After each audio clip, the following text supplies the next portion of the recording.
You have put me on a roller coaster of emotions since season one of Game of Thrones. I feel like it was definitely your intention as well. How do you decide who lives and who dies? Because like what? I don't decide, the characters decide. If a character does something stupid, sometimes get punished for it. It's a hard world out there, and it was a very hard world in the Middle Ages, where if you made a mistake, it was likely to be fatal. I've tried to capture some of that realism in these books. Have you ever made a decision that you didn't want to make personally? That's an interesting question. There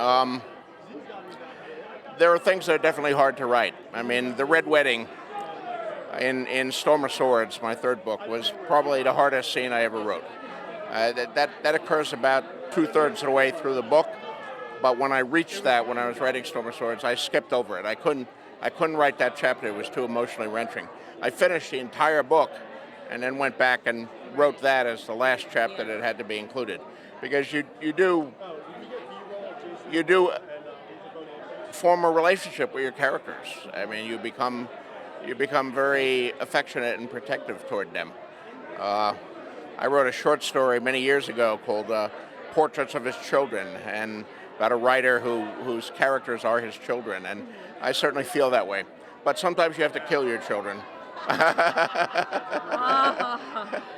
So even though we're at season 8, we're at the premiere for the final season. What do you have to do with the prequel? Are you a part of it? Yes, well, first of all, there are 5 prequels in development.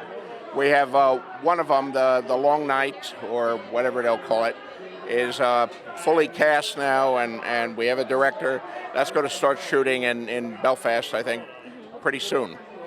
But there are 4 others that are just in various stages of script writing and development. And I'm hoping that some of those will get greenlit too, and in the near future. Perfect. Congratulations on all your success and on this. I'm going to try not to cry. I'm going to try not to cry in season 8. There's no crying in Westeros.